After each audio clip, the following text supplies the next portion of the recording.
first. Yeah, that's how you make right. yourself. Don't get hit. Give yourself a long career in this league. So Giants fans are certainly hopeful. We will see how it all pans out, but always appreciate the knowledge. So with the one and only number 1, Cam Ward. He and the Titans taking on the Buccaneers. Early second quarter is where we get it started. Ward's second drive after a 3-and-out. Plenty of time and plenty of poise, finding Calvin Ridley a 27-yard gain for his first completion of the game. Very next play, it's after a penalty, 1st and 24. This time showing off the touch. Over one defender, underneath another one, a first down to, once again, Calvin Ridley. 2 plays later, it's more Ward to Ridley. 13-yard gain on 3 targets. He was 3 for 3 to the veteran wideout. First down. Titans later in the drive, it's 3rd and 9. Money down. This time finding Chigakampu for the stick, at the sticks for a first down. And then 3 plays later, Tyler Lockett on the receiving end. 2nd and goal now. Tony Pollard does the dirty work. Titans would lose that. That's a good operation wise. Really to have any EMAs. I think the biggest thing was just us being able to play in a real game atmosphere together. Getting the vibe of each other and then playing together like we did. It's not really too different from college. Just more being, I would say, alerted on 3rd downs. Just the cans that you can get to in Coach Callahan's offense, and then just getting the ball out when it needs to be out. I got to maximize my drives. I had a 3-and-out in the first quarter, and that was all we did. So just maximizing my drives and, just trying to continuously move the chains. You got to be able to get a defensive break. Number 2 off the board was a potential 2-way contributor for the Jags, Travis Hunter. First preseason game for him was against the Steelers. First quarter, Jags 3rd and 5 at their own 39. Hunter, number 2 receiver from the top of your screen, Trevor Lawrence, finding him on the quick slant route. Nice easy pitch and catch to get the juices flowing. That's a gain of 3. Later in the drive, it's 3rd and 12. Lawrence from the gun. Hunter out of the bunch, tries to spin out of a tackle there, but gets taken down. Some fast feet from the youngin. 6-yard gain, 10 offensive snaps for him. Those were his 2 receptions, totaling 9 yards. In the second quarter, Hunter lined up at corner, left side of the offense, goes in to make the tackle, cannot. Caleb Johnson stepping over that tackle. Hunter played 8 defensive snaps in this one, missed that tackle, but was not targeted. Here's Liam Cohen on the performance. I think he made a couple good catches on some option rounds and missed the 1 tackle defensively that I noticed. Like, that was the only things that I kind of noticed about his overall play. In terms of that, I'll have to watch the tape on how he operated defensively a little bit more. He wanted to keep playing offense. After the first drive, he came up to me. He's like, "Can I go back in on O?" I'm like, no, time to go on D. So that was no problem from a communication standpoint. Okay, before we go any further, let's get Coach Herm Edwards here to discuss this here, because yesterday we talked about the balance of offensive and defensive snaps for one, Travis Hunter. I know he has the iron lungs, but it's about management all the while. So how do you feel like the Jaguars approached that Saturday night?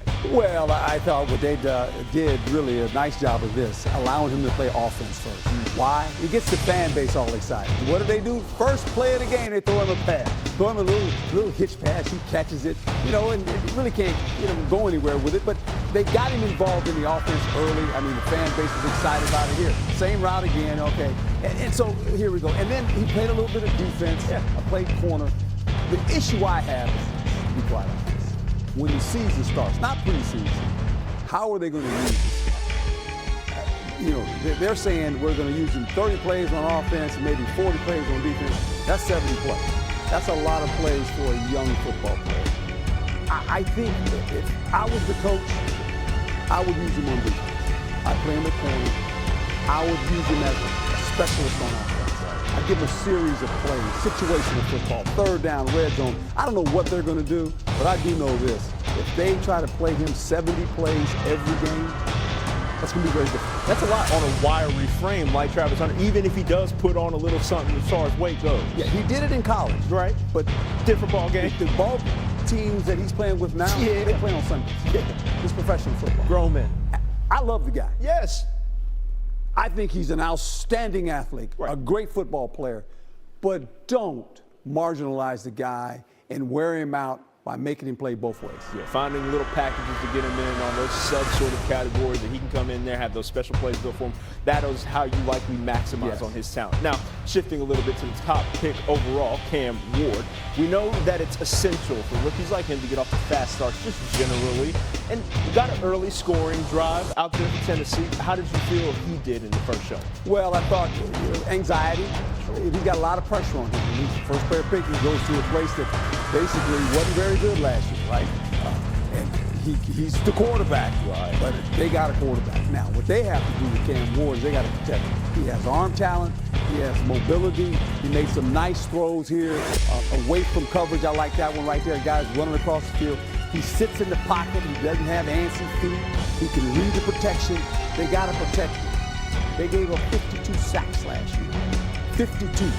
That's how you get quarterbacks beat up. So they got to make sure they help him. He can't do it all. He can't throw it and catch it and block as well. He's got to play quarterback. But they have a franchise quarterback. I'll tell you one other thing he did well. Find a veteran receiver in Calvin Ridley. Just find him, go to him if you need to. In any case, we are far from done. Stick around for us. We'll get back to you in just a minute. Okay. We had a 70s show take place in Jacksonville, by the way. Word to Fez. Cam Little, 6th round pick out of Arkansas in 2024. And Woo Pig suing from 70 yards out. Young boy lets it fly. Sideline goes crazy. Not the NFL record since it's the preseason, but it's still certainly noteworthy. Cam Little, have yourself a night. Moving along to Patrick Mahomes and them, fresh off a Super Bowl trip, not a win. They opened up their preseason Saturday against the Cardinals. Early first quarter, no score. Chiefs, 1st and goal. Mahomes to Jason Brownlee on the back shoulder throw. Nice little start to the season. That was Mahomes' only pass attempt before being taken out of the game. So he cashes in on it. Chiefs up 7-0 early. Now Kyler Murray was also fully suited and booted for the Cards in this one.